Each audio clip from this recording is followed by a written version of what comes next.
ابرہہ اور اس کے کچھ ساتھی تباہی کا یہ منظر دیکھ کر بری طرح بھاگے، لیکن پرندوں نے ان کو بھی نہ چھوڑا۔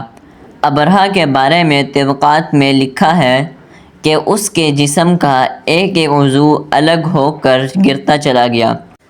تمام سامعین کو السلام علیکم۔ آپ تمام سامعین سے گزارش ہے کہ ایک مرتبہ درود شریف پڑھ لیں۔ بسم اللہ الرحمن الرحیم۔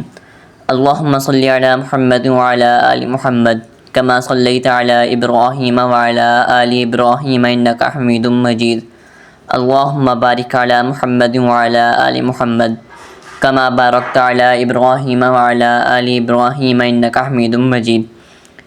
سیرت النبی کے پہلو سننے سے پہلے آپ تمام سامعین سے گزارش ہے کہ ہمارے چینل کو سبسکرائب اور بیل آئیکن پریس کر دیں تاکہ ہماری ہر آنے والی ویڈیو سے آپ باخبر رہ سکیں۔ آئیے سیرت النبی کی طرف چلتے ہیں۔ ابرہہ کے ہاتھی کو اٹھانے کی مسلسل کوشش جاری تھی کہ اچانک سمندر کی طرف سے ان کی طرف اللہ تعالیٰ نے ابابیلوں کو بھیج دیا۔ وہ ٹڈیوں کے جھنڈ کی طرح آئیں۔ دوسری طرف عبد المطلب مکہ میں داخل ہوئے، حرم میں پہنچے اور کعبہ کے دروازے کی زنجیر پکڑ کر ابرہہ اور اس کے لشکر کے خلاف فتح کی دعا مانگی۔ ان کی دعا کے الفاظ یہ تھے: اے اللہ، یہ بندہ اپنے قافلے اور اپنی جماعت کی حفاظت کر رہا ہے، تو اپنے گھر یعنی بیت اللہ کی حفاظت فرما۔ ابرہہ کا لشکر فتح نہ حاصل کر سکے، ان کی طاقت تیری طاقت کے آگے کچھ بھی نہیں۔ آج سلیب کامیاب نہ ہو۔ سلیب کا لفظ اس لیے بولا کہ ابرہہ عیسائی تھا اور سلیب کو عیسائی اپنے نشان کے طور پر ساتھ لے کر چلتے ہیں۔ اب انہوں نے اپنی قوم کو ساتھ لیا اور حرا پہاڑ پر چڑھ گئے، کیونکہ ان کا خیال تھا کہ وہ ابرہہ کا مقابلہ نہیں کر سکیں گے۔ اور پھر اللہ تعالیٰ نے پرندوں کے جھنڈ بھیج دیے۔ یہ پرندے چڑیا سے قدرے بڑے تھے۔ ان میں سے ہر پرندے کی چونچ میں پتھر کے 3 ٹکڑے تھے۔ یہ پتھر پرندوں نے ابرہہ کے لشکر پر گرانے شروع کیے۔ جو ہی یہ پتھر ان پر گرے، ان کے ٹکڑے ہو گئے۔ بالکل اسی طرح جیسے آج کسی جگہ پر اوپر سے بم گرایا جائے تو جسموں کے ٹکڑے اڑ جاتے ہیں۔ ابرہہ کا ہاتھی محمود البتہ ان کنکریوں سے محفوظ رہا، باقی سب ہاتھی تہس نہس ہو گئے۔ یہ ہاتھی 13 عدد تھے، سب کے سب کھائے ہوئے نحوست کے مانند تھے، جیسا کہ سورۃ الفیل میں آتا ہے۔ ابرہہ اور اس کے کچھ ساتھی تباہی کا یہ منظر دیکھ کر بری طرح بھاگے، لیکن پرندوں نے ان کو بھی نہ چھوڑا۔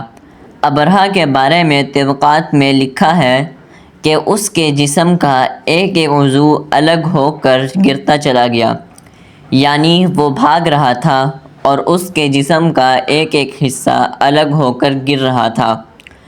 دوسری طرف عبد المطلب اس انتظار میں تھے کہ کب حملہ ہوتا ہے، لیکن حملہ آور جب مکہ میں داخل نہ ہوئے تو وہ حالات معلوم کرنے کے لیے نیچے اترے۔